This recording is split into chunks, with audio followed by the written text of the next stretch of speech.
اعوذ باللہ من الشیطان الرجیم بسم اللہ الرحمن الرحیم یا ایھا النبی اذا طلقتم النساء فطلقوہن لعدتہن، اے نبی جب آپ لوگ اپنی عورتوں کو طلاق دیں۔ اب دیکھیے یا ایھا النبی واحد، طلقتم النساء فوراً جمع کا صیغہ، اس لیے کہ حضور سے بھی متعلق ہی نہیں ہے۔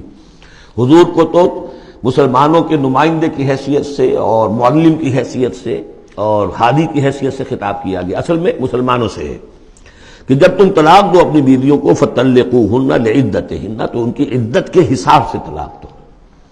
عدت جو ہے وہ ایک تو یہ کہ طہر میں طلاق دی جائے، حیض کی حالت میں نہ ہو، اور پھر یہ ہے کہ اگر دینی ہی ہے تو پھر اس کے بعد بھی جو طلاق دی جائے وہ بھی پھر طہر کی حالت میں دی جائے۔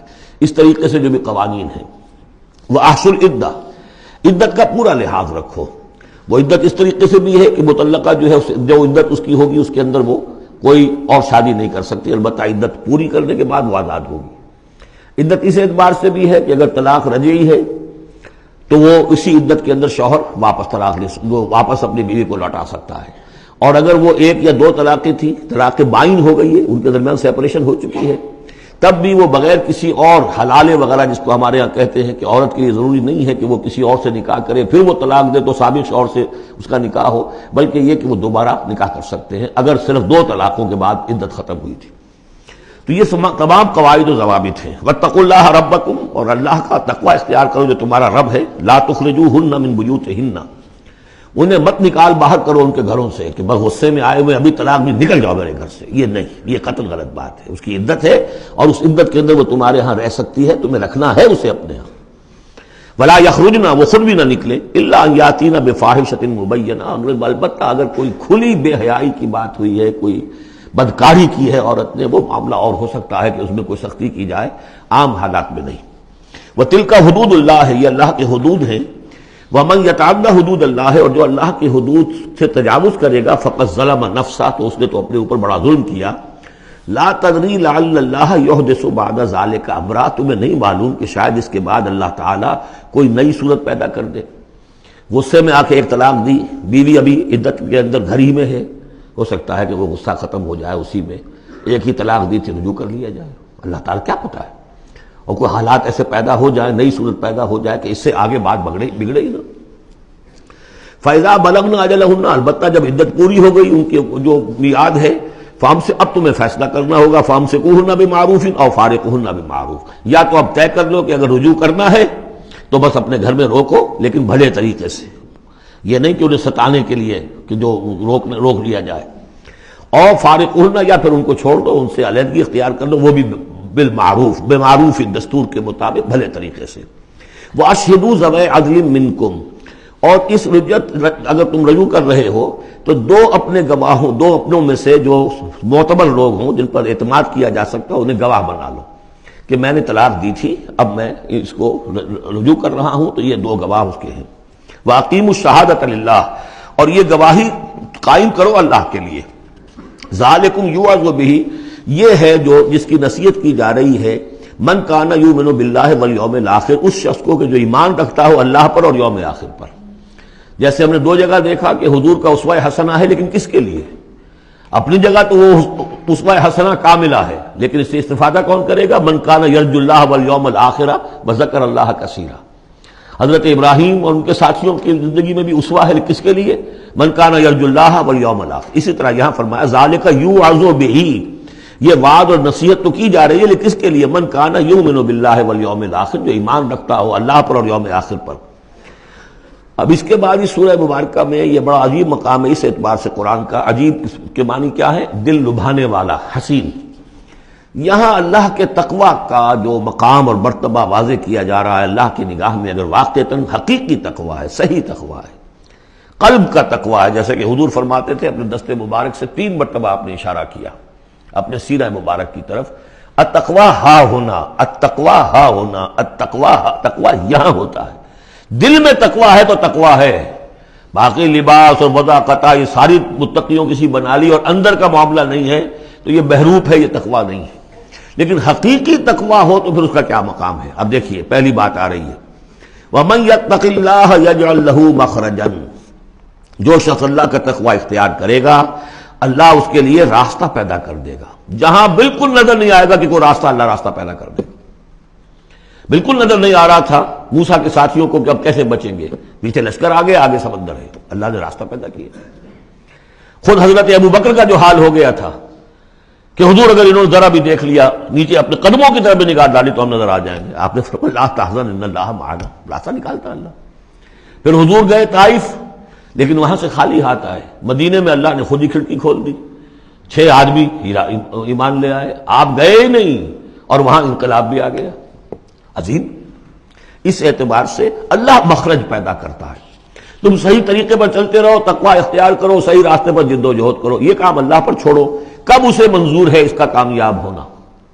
جب ہوگا وہ راستہ ایسا کھولنے کا کہ تمہیں گمان بھی نہیں ہوگا. وَيَرْزُقْهُ مِنْ حَيْثُ لَا يَحْتَسِبُ, اور اسے رزق دے گا وہاں سے جہاں سے اسے گمان بھی نہیں ہوگا. اقامت دین کی جد و جہد ہو, غلبہ دین کی جد و جہد ہو, اپنے آپ کو ان صلاتی و نسکی و محیایا و مماتی اس کا فیصلہ کرنا ہو, تو سب سے بڑی رکاوٹ آتی کھائیں گے کیا. تو اللہ تو کہتا ہے رازق میں ہوں. ہے ایمان اور یقین اس پر, کر کے دیکھو تو صحیح, اس پر اعتماد تو کرو. لیکن یہ کہ اس پر اعتماد کرنا, توکل, بڑی مشکل بات ہے. وہ تو جتنا ایمان ہوگا اتنا ہی اعتماد ہوگا, اور گہرا ایمان ہوگا گہرا اعتماد ہوگا.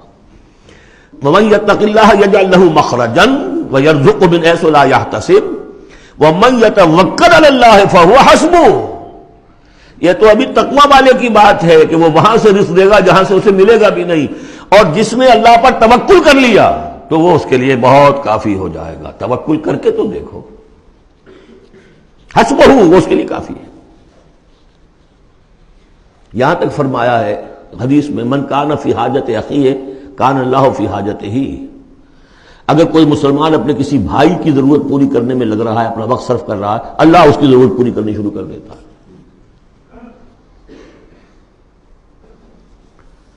فکر ماں در کار ماں آزار ماں, کار ساز ماں بے فکر کار ماں.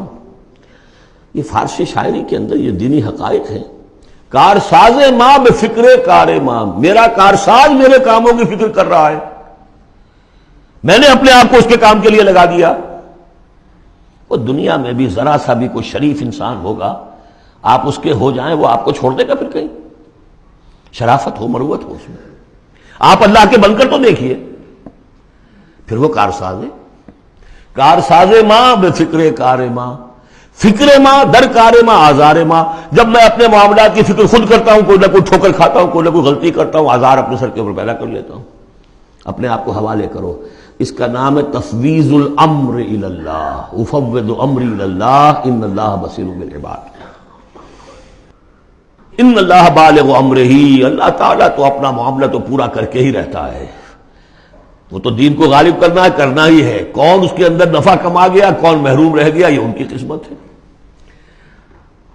ابو بکر اور عمر اور عثمان اور علی اور عبد الرحمن ابن عوف یہ اپنی بازی جیت گئے. ابو جہل, ابو لہب محروم رہ گئے. یہ تو اب ان کا معاملہ ہے. اللہ تو اپنی بات پوری کرا دے گا, اور اس دنیا کے ختم ہونے سے پہلے پہلے پورے کل ارضی پر اللہ کا دین غالب ہوگا. یہ ہونا ہے.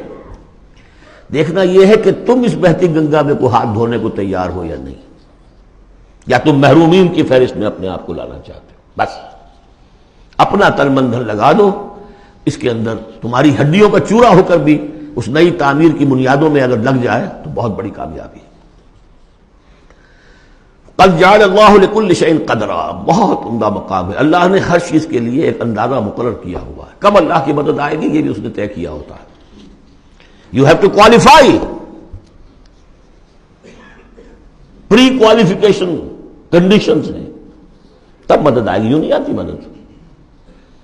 اپنا سب کچھ لگا دو, پھر کہو کہ اللہ میری 15 برس کی کمائی کل میدان میں نے جو ڈالی ہوئی ہے, 15 برس کی کمائی, دن کی اور رات کی کوششیں ہیں میری, صبح اور شام کی کوششیں ہیں میری, 15 برس وہ میدان میں نے لا کے ڈال دی. تب پکارو اللہ کو.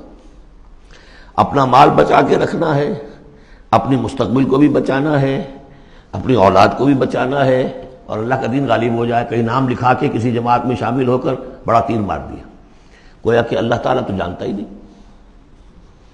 کتنی کنٹریبیوشن ہے، کتنا اثار ہے، کتنی قربانی ہے، کتنا وقت ہے، کتنی محنت ہے، اللہ جانتا ہے۔ باقی اس نے ہر چیز کا ایک اندازہ مقرر کیا ہوا ہے۔ صدق اللہ العظیم۔